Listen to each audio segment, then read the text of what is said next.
साध संगत जी गज बज के बुलाओ। वाहिगुरु जी का खालसा वाहिगुरु जी की फतेह। आप जी जिस स्थान ते बैठे हो इस पावन पवित्र स्थान दे नाम गुरुद्वारा गाँव घाट बड़ी संगत है।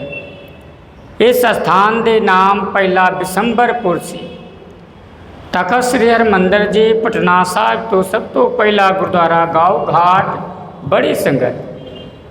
पहली पातशाही साहिब श्री गुरु नानक देव जी महाराज भाई बाला जी ते भाई मरदाना जी जदों पूरब की यात्रा करते हुए इस स्थान ते पहुँचे भगत जैतामल जी भगती विच लीन सन।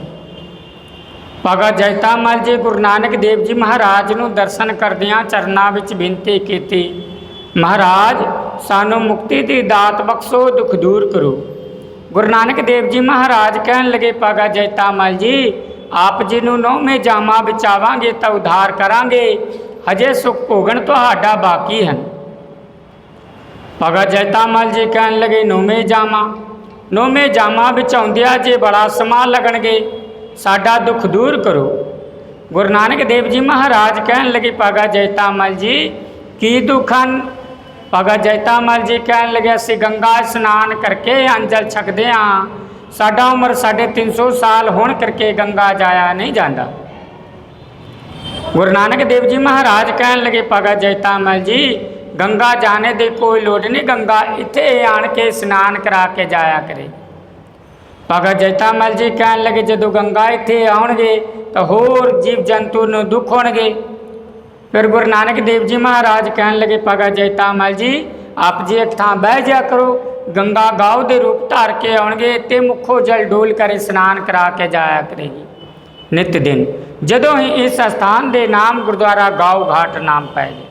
आप जी फोटो विच दर्शन कर सकते। सतगुरु गुरु तेग बहादुर जी महाराज परिवार समेत बाबा बकाला तो होंदियां होए त्रिवेणी प्रयागराज सासाराम होंदियां इसी स्थान ते पहुँचे। भगत जैतामल जी भगती विच लीन सन। भगत जैतामल जी नूं आवाज़ा मारे, भगत जैतामल जी बुआ खोलो। सतगुरु गुरु तेग बहादुर जी महाराज आप जी दे बूहे दे अगे खलोते हैं। भगत जैतामल जी कहन लगे, जेकर सतगुरु तेग बहादुर महाराज हैं तो कोई बुआ बंद नहीं ते कोई बुआ खुला नहीं। सतगुरु गुरु तेग बहादुर जी महाराज आपे आण के दर्शन दे देंगे। पिछले पासे छोटी सी ताकी खुली पई सी। सतगुरु गुरु तेग बहादुर जी महाराज परिवार समेत कोड़े समेत सिख संगत समेत अंदर प्रवेश किए। भगत जैतामल जी ने गुरु नानक देव जी के रूप में आके दर्शन दिते। भगत जैतामल जी दर्शन करदियां संसार तो मुक्ति हो गई। सतगुरु गुरु तेग बहादुर जी महाराज अपने हत्थी नाल संस्कार किया। सतगुरु गुरु तेग बहादुर जी महाराज नवे सिरे ते गुरुद्वारा साहब बनाउण वास्ते बाहरों चौखट लकड़ मंगवाई। तिरखान मिस्त्री ने उस लकड़ नूं वड्डण शुरू किया। लकड़ एक छोटा एक बड़ा हो जाया करदे। सतगुरु गुरु तेग बहादुर जी महाराज को विनती की, महाराज लकड़ नूं जदों वड्डदे हां तां लकड़ कदे छोटा कदे बड़ा हो जाता। सतगुरु गुरु तेग बहादुर जी महाराज कहन लगे, इस लकड़ नूं रहण दिओ, कल को देखा। जदों कल को वेख्या ते लकड़ बराबर हो गई।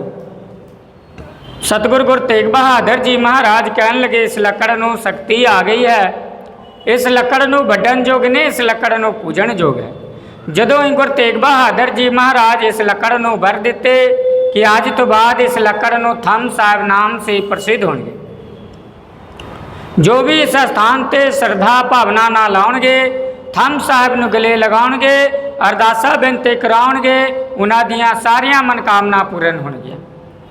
जदों पूरा होण जाण तो कोई थम साहिब की चोला सेवा करके जाते, कोई अखंड पाठ करा के जाते। पिछले पासे जाऊँगे तो गंगा कुंड जिथे भगत जैतामल जी बह के स्नान करते सन। हर सिगार का बूटा जिथे गुरु तेग बहादुर जी महाराज किले गढ़ के घोड़े बनते सन, हुण बूटा हरिया भरिया हैं।